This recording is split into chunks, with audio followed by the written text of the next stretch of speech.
সোনামণি টুডু ঝাড়গ্রাম केंद्र থেকে सीपीआईएम এর প্রার্থী।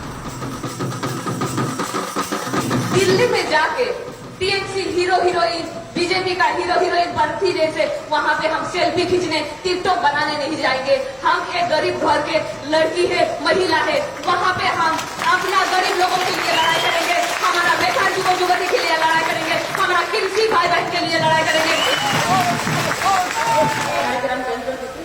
कांग्रेस समर्थित वामपुर मनोनीत सीपीआईएम प्रार्थी সবাইকে জানাই আন্তরিক অভিনন্দন।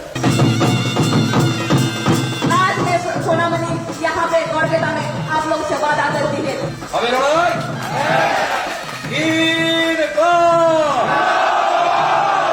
সোনামণি মুর্মু টুডু সে আমার চোখে সেরা প্রার্থী। রাজনৈতিক গভীরতা, বিপ্লবী চেতনা, গরিব মানুষের মননে তার যে প্রভাব আগামী দিনে এই জঙ্গলমহলের সেরা নেত্রী হিসেবেই সে পরিগণিত হবে। জন্ম ঝাড়খণ্ডে পূর্ব সিংভূম জেলার কোডিয়া গ্রামে। পুরুলিয়ার বান্দোয়ান লাগোয়া সেই গ্রাম। আমার নাম সোনামণি টুডু। আমার বাড়ি হচ্ছে যে বাপের বাড়ি হচ্ছে আমার জামশেদপুর ব্লক কোডিয়া গ্রাম দলদলি পঞ্চায়েত পূর্বী সিংভূম।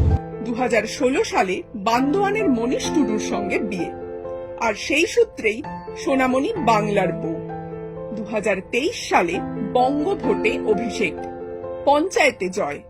আসনবাড়ি পঞ্চায়েতের সদস্য সোনামণি ঝাড়গ্রাম লোকসভায় এবারের सीपीएम এর প্রার্থী। इसके बाद 2019 में फिर हमारे पास आके मिथ्याप्रतिश्रुति लेके आया 2 करोड़ का नौकरी यहाँ झाड़ग्राम से रेलपथ হবে ये পুরুলিয়া পর্যন্ত। অনর্গল কথা বলার প্রতিভা, নিজের বক্তব্যের কারণেই বৃন্দা কারাতের নজরে এসেছেন সোনামণি।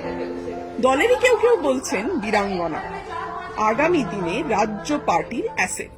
তুলনা হচ্ছে मीनाक्षी मुखोपाध्याय संगे। जब मीनाक्षी दीदी के साथ मुझे तुलना किया, कंपेयर किया जाता है तो मुझे बहुत अच्छा लगता है। मैं सोचती हूँ चलो मैं मीनाक्षी दीदी से कुछ तो मेरा सेम हो रहा है, मैं काम कर पा रही हूँ। আগামী দিনে সোনামণি সংসদে গিয়ে এই এলাকার গরিব মানুষের যে অধিকার এবং দাবি এবং উন্নয়ন সেটা নিয়ে এবং সংসদে লড়াই করবে, এটা আমরা চাই। রামের আড়ালে আমাদেরকে ধর্মের বিভাজন করছে। कुर्मी, क्रिश्चियन, हिंदू, मुस्लिम, सिख, ईसाई, आज हम लोग भी वही मोदी का राम राम के पीछे हम लोग जाके हम लोग विभाजन हो रहे हैं। আমার পড়াশোনা গ্রামে হয়েছে, গ্রামের স্কুলে, जो जहाँ पर एकदम बच्चे लोग अपना झोला लेके 2 चोटी बांध के वही घर में जो ड्रेस पहनते हैं बिना चप्पल का, ऐसे मेरा भी बचपन, मेरा गांव में जो प्राथमिक शिक्षा है वो गांव से मैं प्राप्त की हूँ। उसके बाद मेरा जो मध्य विद्यालय जो 6 के बाद वो मैं नदी पार करके जहाँ पे तैर करके पार होते तो 5 किलोमीटर पैदल जाके मैंने पढ़ाई की है 8 तक, 6 से 8 तक। उसके बाद मेरा पढ़ाई गालूडी में हुआ, घाटशिला प्रखंड, वहाँ से मैंने मैट्रिक पास की। उसके बाद मेरा कॉलेज हुआ बीडीएसएल महिला कॉलेज घाटशिला, वहाँ से मैंने ग्रेजुएशन किया, साइकोलॉजी ऑनर्स था मेरा, और उसके बाद मैं master degree Jamshedpur cooperative college से की। মনোবিজ্ঞানের ছাত্রী সোনামণি 2011 থেকেই পঞ্চায়েত স্তরের সমাজকর্মী। 2011 সাল থেকে এক রেডিও সংস্থার সঙ্গে যুক্ত হন সোনামণি। সেই কাজের সুবাদে গ্রামে গ্রামে ঘুরে মানুষের দুঃখের কথা শুনেছেন তিনি। 2013 সালে দলদলি গ্রাম সভার নির্বাচনে জয়ী হন তিনি। 5 বছর কাজ করেছেন ইউনিসেফের জন্য। सबसे बड़ा जो हमको इशू लगा ये जो वो लोगों का जो शारीरिक बदलाव होता है मासिक धर्म, उसमें हमको लगा कि काम करना चाहिए। गांव में, गांव क्षेत्र में, शहर तो खैर बहुत इसके ऊपर अवेयरनेस हो चुके हैं।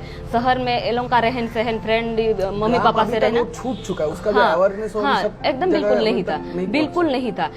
সোনামণির বিষয় ছিল জনস্বাস্থ্য, বিশেষ করে ঋতুস্রাবকালীন মহিলাদের স্বাস্থ্য সচেতনতাই ছিল তার ধ্যান জ্ঞান। और उसमें जो होने वाली बीमारी सबसे बड़ा डेंजर है। वहाँ गांव में तो ऐसे साफ पानी भी उपलब्ध नहीं है, लोग तालाब में, नदी में नहाते हैं, और बाकी जो किशोरी बालिका है वो लोग भी जैसे पैड का यूज नहीं करते थे। तो जब मैंने बात किया तो वो लोग फ्रेंडली, सबसे पहले तो दिक्कत हुआ, वो लोग इस बारे में बात नहीं करना चाहते हैं। उन लोगों को शर्म आता है, अपने पेरेंट्स से भी बात नहीं करता है। अगर बहुत ज्यादा बेस्ट फ्रेंड कोई सहेली होगा तो वो लोग से शेयर करते हैं, नहीं तो नहीं। तब हमने काम किया, हम अपने पैसे से खरीद के मतलब एकदम दिखाना पड़ता था कि कैसे करके यूज करना पड़ता। बहुत कोई को तो पता भी नहीं था, एकदम हम रियली बात बता रहे, शर्मानी वाले बात नहीं है इसमें। অপরিষ্কার পোশাক থেকে দূরে থাকা এবং স্যানিটারি ন্যাপকিন ব্যবহার, ব্লক স্তর থেকে গ্রাম, মহিলাদের মধ্যে সচেতনতা প্রচারে অগ্রণী ভূমিকা নিয়েছেন সোনামণি টুডু। জঙ্গলমহলের জনমানসে তার পরিচিতি, তিনি প্যাড ওম্যান। অক্ষয় কুমার ও রাধিকা আপ্তে অভিনীত প্যাডম্যান ছবি তৈরির নেপথ্যে ছিল তামিলনাড়ুর কোয়েম্বাটুরের বাসিন্দা অরুণাচলম মুরুগানাথনের কাজ। আচ্ছা, আপনাকে নিয়ে যদি সিনেমা হয় খুশি হবেন? অনেক খুশি লাগবে আমাকে। কাকে দেখতে চাইবেন আপনার চরিত্রে? আমি মানে কোন হিরোইনের নাম বলবো না, কেন কি যে রোল প্লে করতে পারবে, আমার মনে হয় যে গ্রামের থেকে অনেক এমন কলাকার আছে যে গ্রামের থেকে সে জড়িত আছে, তারাই এইটা রোল প্লে করতে পারবে। ঝাড়গ্রাম লোকসভা কেন্দ্রের জাতীয় কংগ্রেস সমর্থিত বামফ্রন্ট মনোনীত সিপিআইএম প্রার্থী যাচ্ছেন আপনাদের সাথে পরিচয় করার জন্য।